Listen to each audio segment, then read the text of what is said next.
Thanks, Tony. Hopefully everybody can hear me, and sorry about the slight run around the house to find a decent signal. It's the way of the world nowadays. Yeah, what I wanted to do today was really be available as I would at a normal show, really to be able to answer any questions that you guys might have, and also give you a little bit of background about PRMRP, where it's come from, you know, where we're going to, and some of the things that we've been up to in lockdown. So fundamentally, PRMRP is just me. It is a hobby and not a business as such. I'm an enthusiast modeler, like many of you on here, and that's really the reason why I do it. I'm interested in the kits that I produce, and that was one of the main reasons why I ended up owning PR Model Railway products, and that was purely because I heard that the previous owner, Nigel Stanley, was thinking of selling the business. I'd only just taken a foray into O-Gauge and had one kit, and I don't think I was ready to go on the march for another manufacturer, at least see one close down, which would have been the inevitable outcome if I hadn't bought it, I think. So yeah, really, I think it was a little trip to the bank, a little bit more on my mortgage, and I parted with a few quid to buy the business off of Nigel. So that's really the origins and how I operate. I used to, and still do where I can, work with my dad on it. My dad's an avid enthusiast as well. Unfortunately, health has got the better of him of late. So when I first bought it 15 years ago, I had a casting man that didn't cost a lot of money, that could do the casting for me. I felt like the governor because I could just set him up in the morning and go to work, and then when I came back home, all those lovely bits were cast, and all I had to do was pack them. So but sadly, he's not up to that side of it now, so it is very much a one-man concern with regards to what we do. So did you have any questions come through yet, Tony? Not as yet. Not as yet. So if anybody does have any questions, please feel free to post them on the chat, and I'll pass them on to Peter. In the meantime, you've told us that you bought the business from another chap who set it off. Have you always been into O-Gauge then, Peter? No, so I was one of those 30-somethings that had boxes and boxes of Lima 00 in the loft, and a aspiration to have a layout at some point. Generally, you need your own house for that, and an understanding other half. But what I was doing at the time was, I think I recall, I always used to look at the back pages of Railway Modeller, and RJH at the time, this was before Nigel Stanley and Wagon and Carriage, but RJH always had the advert, and there was always a large diesel on there, which got me dreaming, I think. And yeah, I think I sent off for an RJH catalogue. I must have thumbed that for 5 to 10 years, dreaming about what was big and beautiful. And eventually, when I started work, I think I went to Wagon and Carriage.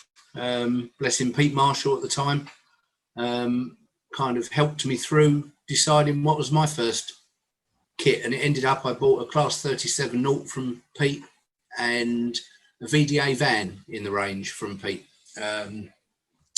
without a clue of where I was going, how I was going to make it. I didn't have many tools. The only ones I had were what my dad had used for 4mm modelling, and yeah, I set off on the journey that way, Tony. So have you designed any of the kits yourself then since buying the business? So one of the big points to note when I took over the business was the quality of the cast parts in the kits. It's fair to say that some of the molds that I'd inherited were actually, if I told you they were post-war prototype mold number 1, you might get an idea of how old the oldest mold was that was being used. So 1984. And bearing in mind they've got a limited shelf life, I think they've done rather well then. So what I did, Tony, was a lot of the initial years, not months, years, with doing upgrading the masters, making new molds, cataloguing everything. And then also the other thing was the instructions. And I do put the old instructions in the kits, but if you go online, you'll see that there's a big kind of push forward to try and get some build photos in terms of some of the kits that we've got. So a lot of the early energy, when I had the time to do it, was focused in that direction. It's only of late that I've started to make new inroads into new kits. And one of them that I think you can find on the Guild site is a Scottish Distillers Malt Polybolt. So that's one of my new kits. It's yet to come out as a kit. I do them ready to run. And I think because it was my first foray into CAD design, it's not, the tabs aren't in the right places, etc. It's a great set of parts to make a lovely kit, but it's at the upper echelons of kind of skill level. Because really, there's no kind of tabs to fit and solder. It's all metalworking, if I'm honest, Tony. And then the second item, and I'll send a little runner to go back to the shed to get some examples that I didn't bring with me, but I'm starting to upgrade my HST. And what I want to do there is, I would say my HST kit is the most difficult in the range, and that is purely because of all the different contours that come together on the cab nose. Regarding that HST kit, I understand it's a multimedia kit in the fact that you've got resin parts as well as the brass parts. That's right, isn't it? Yeah. So what I kind of wanted to do, Tony, was simplify the building, and the hardest bit was the front. So what I've done is I've had the front made by Aaron Sharma. I thought I saw on here a moment ago, has helped me immensely with the front, and has been kind enough to draw that for me. 3D CAD is a step too far for a two-dimensional brain like mine. So the front will be resin. The power car back will be resin. But then the idea is that, very similar to how Dave Parkin did some of his later MMP kits, resin ends and kind of brass in the middle, and brass detail for the tanks, and the conventional underframe, which white metal and brass in terms of bogey sides, dampers, etc. So the other thing as well is the HST has taken on many guises since it was originally launched, and I hadn't realised how many variants there are. And the idea is to be able to represent the modern variants and the older variants. So there's that's 90% done. It's to the point where I've got to have one of those couple of days in a dark room checking things, and then it will be a question of finding someone to do the casting for me in terms of resin, etc.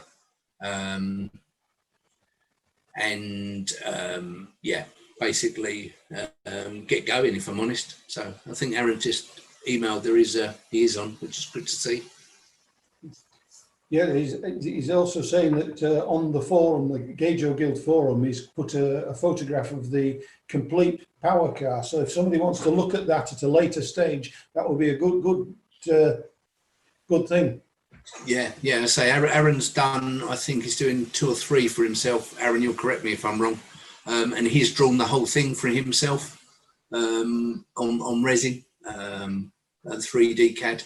So it looks fantastic. And some of the parts from that he's kindly allowed me to benefit from, i.e. the driver's seats. It's who would have thought it would be that difficult to find out what a driver's seat looks like in an HST now. Most of them have probably been dismantled. Would you like to invite Aaron to unmute himself to comment on that? Yeah, I'd love to. I'd love to if you're happy to, Aaron. Aaron, would you like to unmute yourself and speak? Quite happy for you to do that. Perhaps not. All right, then we'll move on from there then. You have done quite a few other kits as well as the new one that you're developing at the moment. Is there any of them that are your favourite? Is there any? I am partial to a 37. I have to be honest. So I've got a few 37s knocking around. The other one I'm really keen on is the 56. So, you know, I never quite got the 47s, I think, because they were, as an East Anglian man down in sunny Essex, 47s were pretty common. 37s were noisy and filthy, so I love those. But every time I ventured anywhere up north, I heard this horrible noise of a 56 and fell in love with it. So, yeah, I think I would say the 56 would be one of my favourites, followed by, yeah, as many of the others I can justify. How many locos have you got in your range now, do you think? Lost so count. I do, how many locos? 25, 26 locos. Diesels are covered all the way from, an 02 is the only shunter I've got, the 14 and the Clayton, and then class 20, 25s all the way up to 67s. So the latter one was the 67. Nigel Stanley had just designed, but hadn't officially launched. And that was finished off by me and launched when I first took the business. I'd forgotten, it's been 15, 16 years, Tony. I've forgotten I did that. So that's the latter. And then there's the electrics. Yeah, so the electrics we cover 81, 85, 86, 87, 90, and oh yeah, the 89 in the middle. So just seen a question from Peter Reynolds. What's the difference between your basic kit and a full kit? Yeah, that's a question I get quite a lot, in as much as the basic kit really is for those individuals that want to put their own wheels and motors in. I do the full kit, will contain wheels, motors for both bogies, gear sets for both bogies, and Delrin drive. So if you buy the full kit, you'll only need to purchase a decent filler. There are lots available. Paint and transfers, pretty much. Yeah, the option is there. Some people scale 7s, want Slater's wheels for argument's sake. Alternative, you know, want to drop in an ABC gearbox. So there be the guys tending to buy the basic kits. Alternatively, it's another way of budgeting.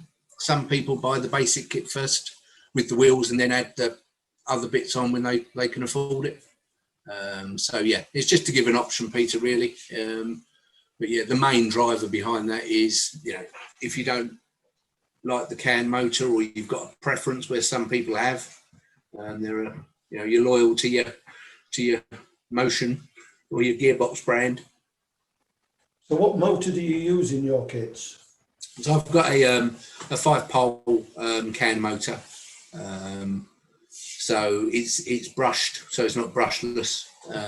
You know, it's a pretty standard bit of manufacturing kit, really. And to be honest with you, it's not changed much from the RJH days. Why? Because they're the ones that drilled the hole and the screw sizes. So you need to kind of find the one that fits the hole, really, without too much work. So, yeah. So talk to me about your kits. What other services do you offer?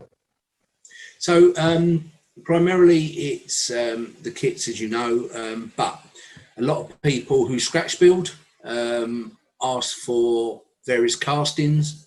So with a comprehensive range of castings, I've got most of the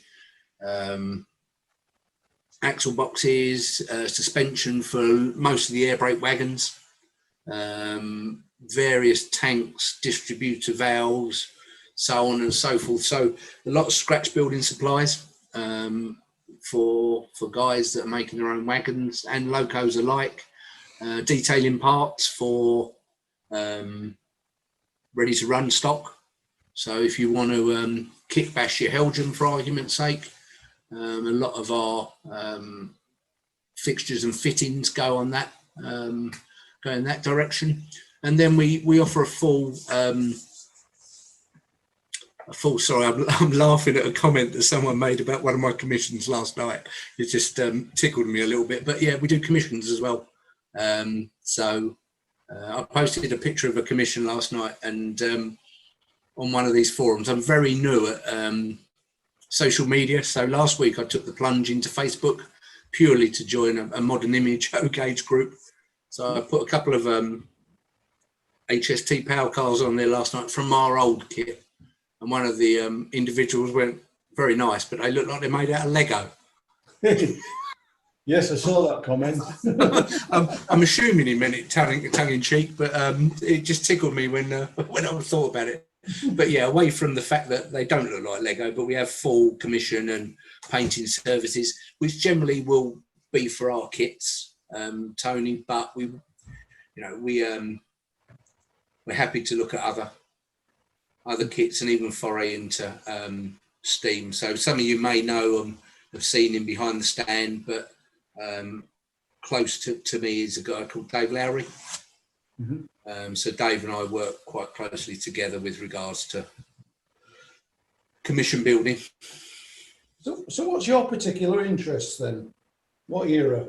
So you want to be able to cover as much as possible, Tony, but then you've got to be a realist. But sectorization, when I look at the books I've got behind me and all my photos, I was a Network Southeast boy. So it was the colourful days, I suppose, were my early days into train spotting. So rail freight from grey all the way through to sectorisation, the intercities. So when you look at it, if I covered 85 to 2005, when you nearly hit 50, 20 years isn't that long, is it really? No.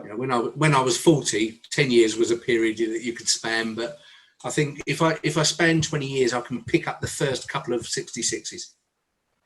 Mm-hmm. So, but yeah, primarily most of it will sit into the firmly into the era of clag before low emissions were a dream. Just to mention that if anybody does have any questions at all for Peter, I'm sure he'll take them. If you want to just pop them onto chat, please do so. Then everybody can see the questions. That I'm sure that there must be people out there with lots of questions. Please don't feel frightened to ask them, because don't forget, Peter is a modeler. Essentially, he's a modeler that is helping all of us by producing some of these kits. So please ask any questions you like, whether it be how we recommend soldering them or whatever it is. Do you make them in the house or in your workshop, Peter? Yeah, so I had hoped to bring this to you from my workshop. So I'll just say now that there is a chap coming between now and my 3 o'clock session to hardwire my internet into my railway room. So there is every possibility, if you did want to rejoin, you might be able to see a physical answer to that question, Tony. But I've got a shed. So some of you may remember me for my layout called Calvercar Town. It did a outing at Telford 4 or 5 years ago, and then went to Worley. An enlarged version went to Worley, and then it featured in Model Rail magazine. So to be honest with you, I had a good look around me and realised that actually I was the youngest out of my troop. And when you're putting your layout in the back of a 7.5 ton lorry in a Luton van, you know, the days are numbered when everybody's looking tired on a Sunday night. So I decided that it wasn't going to go out anymore. So, yeah, why not build a shed around it? So I did. But then I realised it's all very well, but it was built to be looked at from the outside. And you're always on the inside. So the first couple of weeks of lockdown, what had taken me 4 years to build took me 2 months to destroy. So Calvert Town is no more, with the exception of one 4-foot board, which come out the fiddle yard. So there's not a lot on it. And I've spent the last 6 months building a new Calvert Town too, but it's more fit for purpose now. So the shed is my domain and everything's out there. The business is out there. So just for you guys to get a feel, the only thing that I really buy in are my etches. Okay, so the photo etching process is done for me. They get delivered in flat pack to home. Everything else is done indoors in the shed. So the casting machine is in there. So I do all the casting, all the packing, all the bending, the folding, all of that goes on behind the scenes. And typically, you know, it will take me an hour to cast and pack a kit, maybe an hour and a half. And that's, I think, the bit that a lot of people don't understand is that actually, you know, one box takes about an hour and a half to put together. If it's a loco, obviously a wagon is a little bit easier. And then, yeah, there's a modelling bench out there, Tony, and also there's an office bench, so I can do my day job as well, which is difficult when you're in your hobby room, but doable. Right. So I take it you make all your own masters for sort of like bogey sides and things like this. Yeah. What medium do you use to make your masters? So normally it's a milled steel or similar product. It's because the way I make the molds is requires temperature and heat. So yeah, the modern medium for making masters is a bit hit and miss in terms of resin, because I've had a few made and they don't like heat particularly well. No. Yeah, you find that actually the output of that is a blob of something in the middle of a mold, which doesn't resemble what you wanted. But yeah, so normally it's either starting fresh will be a durable metal, Tony. Any variations, generally you'll find that I'll be able to do that from the white metal masters or the white metal that I've got at the moment. So I'll make a bogey side, make the alterations I need, providing you clean it and you get it how you would like it. You know, it's the shrinkage is minimal first time round. I think you find if you make mold after mold from part after part after part, that's where shrinkage becomes an issue. But yeah, generally you'll find that taking it from a fresh cast of a master allows you to use sort of your existing stock and vary it as you need to. So drawing. So yeah, the other thing I've done is taught myself 2D CAD. My only issue with it is I don't use it frequently enough. So every time I press open, it's a voyage of discovery to try and remember what I'd forgotten. But yeah, that's kind of the last 2 or 3 years. What CAD package are you using? Design CAD is one of them, and Coral Draw is the other. Where I find it particularly useful nowadays is because of the advent of kind of varied transfer manufacturers now. You can easily make your own transfers, and that's another medium that I kind of find is useful, making specific transfers via CAD design as well. Right. So what do you use for your CAD for your transfers then? I'm a Fox wherever possible. only because I'm a creature of habit. And to be honest with you, I went on eBay one day and there was something like 200 packs of Fox transfers for a very reasonable price. So I thought I'll have them. Guess what? I'm still going through 200 packs of Fox transfers. Yeah, watch this space when I demise, because there'll be a box of 150 Fox transfers someone else can benefit from. But the other thing, Railtech, we use R3 Respay Rainbow up in Scotland. They make some. They did my latest transfers for the Scottish Distillers Malt vehicle, which was a nice detailed grain emblem and the lettering. So, but yeah, there's loads of different ones out there, and they've all got a vast array of. If you need something, you'll generally find it nowadays, which is good. So how do you run PRMP then? PRMRP. I keep on missing that. That's right. I do apologise. If you talk to Sean Kay from Easy Build, he's given up trying. He calls me PRMRP. So basically, it's done in my spare time.